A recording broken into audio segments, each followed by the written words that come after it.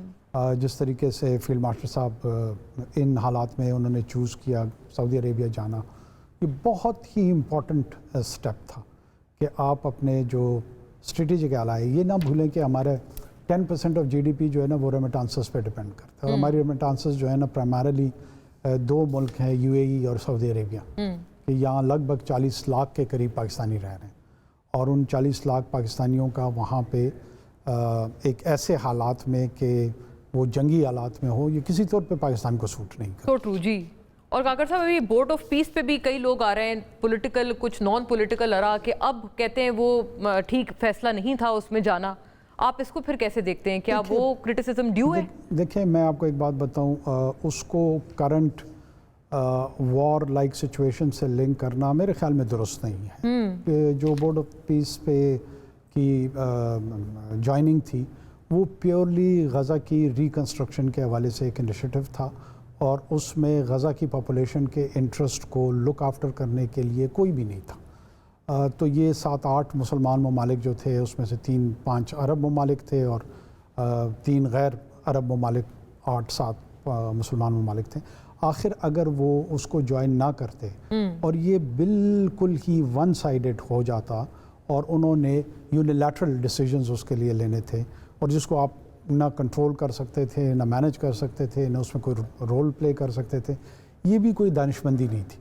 تو اگر وہ اس موقع پہ نہ کوئی بادل چھٹ رہے تھے جنگ کے، نہ کوئی اس طرح کی بات تھی، تو کیوں نہ اس کو جوائن کیا جاتا؟ میرے خیال میں وہ اس سرکمسٹانسز میں، ان حالات میں ایک مناسب فیصلہ تھا. آئی سی. اور کیا اسرائیل جیسے ملک پہ ٹرسٹ کیا جا سکتا ہے کہ وہ غزہ کی ریہیبلیٹیشن اور ریکنسٹرکشن میں واقعتاً دلچسپی رکھتا ہوگا؟ دیکھیں، اسرائیل جیسے ملک کے اوپر کسی بھی حوالے سے ٹرسٹ نہیں کیا جا سکتا. اسرائیل ایک اللیجٹمیٹ اینٹی ہے، ہم نے اسے ریکگنائز نہیں کیا ہوا ہے. اس کی نان ریکگنیشن کے ساتھ ساتھ وہ ایک حقیقت کے طور پر ایک ڈیفیکٹو ریاست ہے، اور اس ریاست نے پورے خطے میں ایک ہیجمونک ڈیزائن جو ہے نا وہ اسٹیبلش کیا ہوا ہے. اس ریالٹی کو بھی مد نظر رکھ کے تمام پالیسیز جو ہے نا ہمیں ڈیوائز کرنی پڑیں گی. کسی صورت میں اس کی لیجٹمائزیشن کی، اس کی ایکسیپٹنس کی نہ اشارتاً گفتگو کر رہا ہوں، نہیں ہم اس کو کسی ڈائریکٹ یا انڈائریکٹ وے میں پاکستان کے کسی بھی ادارے، پولیٹیکل اسٹیبلشمنٹ، ادروائز کہیں پہ یہ سوچ موجود ہے کہ ان کے ساتھ آگے بڑھا جائے. بات بنیادی طور پہ فلسطینی پاپولیشن کی ہے کہ ان کا پولیٹیکل مستقبل کیا ہوگا. یہ صرف غزہ کی پاپولیشن کی کنسٹرکشن کے کچھ جرنلسٹ جیسے حامد میر صاحب کلیم کر چکے ہیں نا بیک ان دا ڈے کہ کوئی جنرل باجوہ صاحب کا اس طرف کوئی آئیڈیا تھا، پھر خان صاحب اس کو اپوز کرتے تھے. نہیں میں نہیں سمجھتا ہوں، مجھے نہیں پتا ہے. مجھے کسی صورت میں نے پاکستان کی فوج میں اسرائیل کے حوالے سے کسی بھی سینئر ماضی میں یا موجودہ قیادت کسی کی کوئی سافٹ کارنر کبھی نہیں دیکھا؟ کبھی میں نے کوئی سافٹ کارنر کسی سے نہیں سنی. یس، وہ ایک ہارڈ کور ریالٹی ہے. اس ریالٹی کو لوگ سمجھتے ہیں. آپ بلی کی طرح آنکھیں تو بند نہیں کر سکتے، یا کبوتر کی طرح آنکھیں تو بند نہیں کر سکتے ہیں.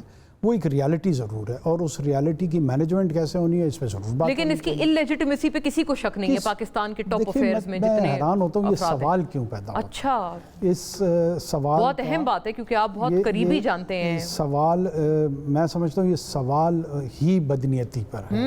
یہ سوال پیدا ہی نہیں ہونا چاہیے تھا. ہارڈ کور ریالٹی ہے. عرب دنیا نے اپنے ان کے ویو ہیں اس کے لیے، ایران کے اپنے ویو ہیں اس کے لیے. کچھ پرو ہیں، کچھ اینٹی ہیں، کچھ دشمنی پہ مبنی ہیں، کچھ دوستی پہ مبنی ہیں. نہ دوستی نے نہ دشمنی نے اسرائیل کا جو جارحانہ رویہ ہے، جو اس کی ولف نیچر ہے، جو بھیڑیے کی نیچر ہے، اس کو آلٹر نہیں کیا.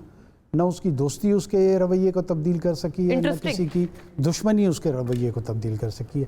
یہ آرٹ کو ریالٹی ہے.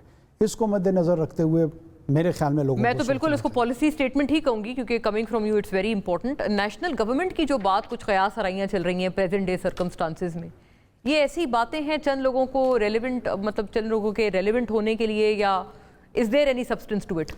اگین مطلب میں on a very serious account, ہاں مجھے تو کسی پہلے تو کانسٹیٹیوشنل آرڈر میں کیا اس کی گنجائش موجود ہے؟ جواب ہے نہیں. جی اچھا، جب کانسٹیٹیوشنل آرڈر میں اس کی موجود نہیں ہے تو کیا ان کانسٹیٹیوشنل کام کرنے کوئی جا رہا ہے؟ میرے معلومات اور میری اسیسمنٹ کے مطابق اس طرح کی کوئی سوچ نہیں پائی جاتی ہے.